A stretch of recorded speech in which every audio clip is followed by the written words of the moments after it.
RCPCA-CEM, plan de relèvement et consolidation de la paix en Centrafrique et le cadre d'engagement mutuel. Le RCPCA-CEM, l'espoir pour la RCA.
Le gouvernement, dans sa vision de faire la République centrafricaine un pays apaisé, continue de poser des jalons concrets sur le chemin d'une paix solide à travers le processus de relèvement national et de consolidation de la paix dit RCPCA.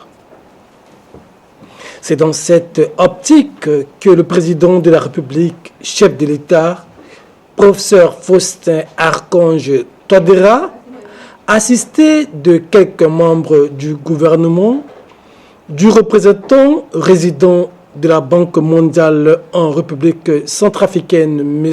Han Fritters, a lancé officiellement ce projet social le 15 août dernier à Alindao, situé à 505 km de Bangui, dans la préfecture de la Basse-Kotto. Le choix de cette ville n'est pas anodin et hautement symbolique à cause des affres qu'elle avait connues par le passé, a précisé M. Han Fritters, le représentant résident de la Banque mondiale en Centrafrique. Je suis heureux de participer aujourd'hui à cette cérémonie de lancement d'une série de projets sociaux destinés à améliorer la vie des habitants de la sous-préfecture d'Alindao, à créer des opportunités d'emploi et leur garantir un meilleur avenir. Nous sommes aujourd'hui réunis à Alindao grâce à 3 projets sociaux.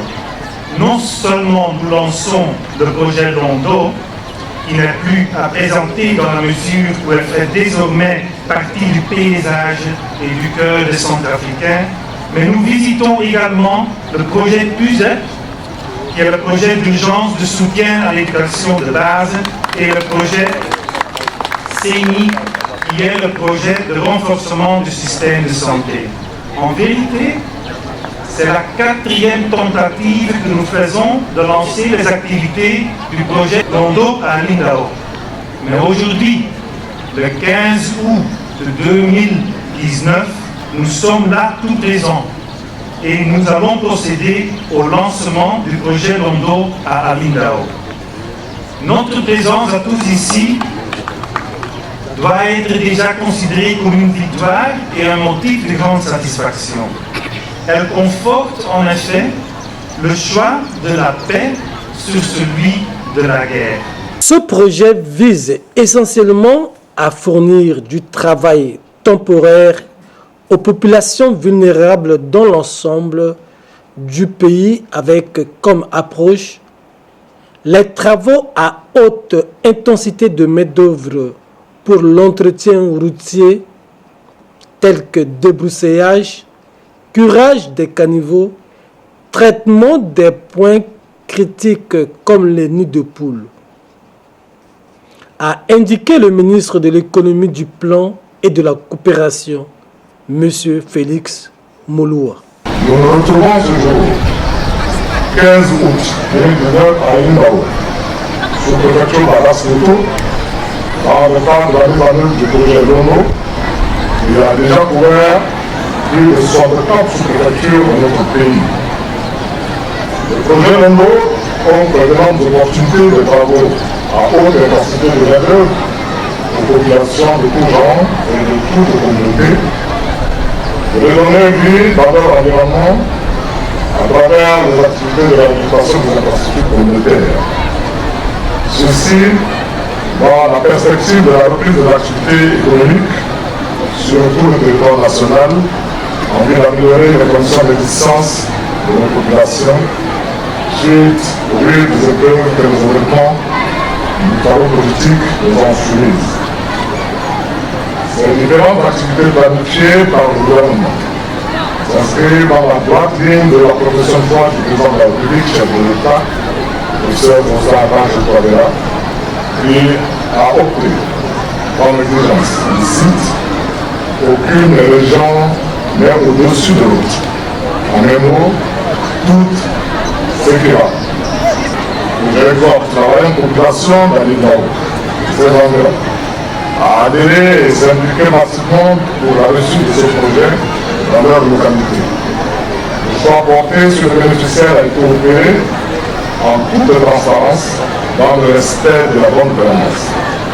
Les acquis de ces activités vont, j'en suis convaincu, renforcer la cohésion sociale et vivre ensemble et la paix à vivre dans ces environs, conditions sine qua non pour le développement. Le projet Londo couvre toutes les 71 sous-préfectures du pays, à l'exception de Bangui, soit 500 bénéficiaires par sous-préfecture, suivi par 5 équipes régionales nord-ouest, nord-est, nord-sud, sud-ouest et centre. Je suis très heureux de voir Londo venir encore à Linda aussi. Et puis, il a recruté plusieurs personnes parce qu'il y a plusieurs ONG qui viennent ici, on recrute seulement le minimum. Mais à l'arrivée de Londo ici, là, je vois que la population d'Alinda est montée ici. Londo a recruté plusieurs personnes. Ce qui fait que la ville est vraiment en train de se faire. Il y a certaines personnes dans mon équipe que j'ai rencontrées, on s'est jamais vu avec eux avant. Et dans ces 25 bénéficiaires, il y a certains parmi eux que je connais avant. Il y a aussi certains que je ne connais pas. Et dans cette équipe ensemble, là, nous allons nous familiariser puis construire une grande famille. Sa mise en œuvre est assurée par un organe public national dans le cadre du redéploiement des services publics. Il a facilité la relance économique locale, plus de 2 milliards de pécules, meilleure fluidité du trafic routier, achat des outils et équipements sur les marchés locaux. Le projet Londo travaille seulement sur la route. Il ne fait pas la route, mais il fait seulement l'entretien de la route. C'est ça qu'on est en train de faire. On a commencé par les loteries à la mairie. On a fait la loterie. Sur 1500 personnes, on a trouvé 250 bénéficiaires. On a commencé à travailler. On a 10 chefs d'équipe.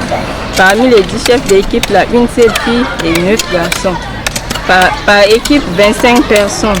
Le travail a été commencé très bien. Après le travail, là, les gens sont bien, quoi. Parce que par rapport à ce qu'ils font, trouver de l'argent pour inscrire les enfants à l'école, pour soigner leurs enfants, pour aller faire la cultivateur au champ, pour vendre des choses, quoi. Projet Londo travaille avec personnes pendant 40 jours. Dans les 40 jours, quand il fait 20 jours, il aura 30 000 francs. Après derrière 40 jours, là, il aura aussi 30 000 avec un vélo par les bénéficiaires. Tous les 250 bénéficiaires là, les droits de 250 vélos aussi. On doit faire ça 2 tranches. Donc après ça, on doit lancer encore l'offre pour faire encore les jeux à la mairie. C'est un projet, on continue le travail avec. Je vois dans mon équipe, tous les bénéficiaires ont fait leur travail. On respecte les chefs d'équipe, on respecte aussi les heures de travail. Pas de difficultés. On a commencé bien et puis j'espère que ça va finir bien aussi.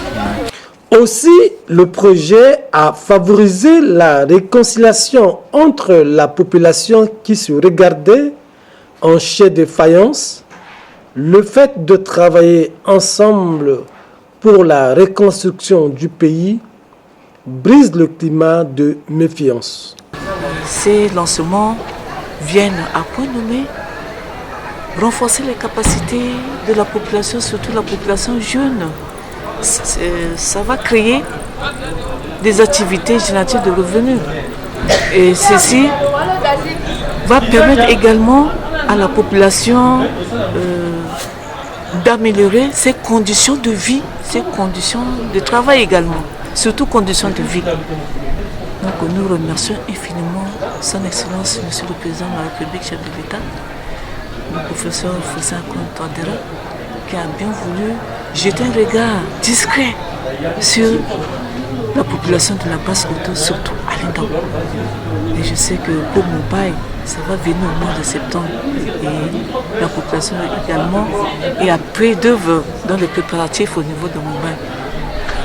Nous remercions infiniment Son Excellence avec son auguste délégation qui ont bien voulu venir ici procéder au lancement des divers projets.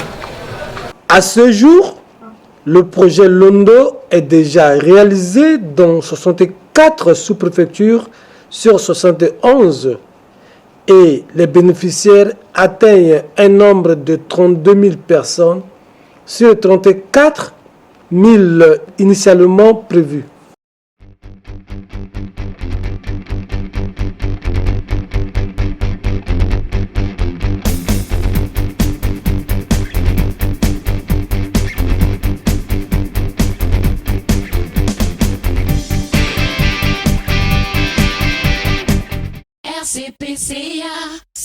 RCPCA CEM, plan de relèvement et consolidation de la paix en Centrafrique et le cadre d'engagement mutuel. Le RCPCA CEM, l'espoir pour la RCA. RCPCA CEM.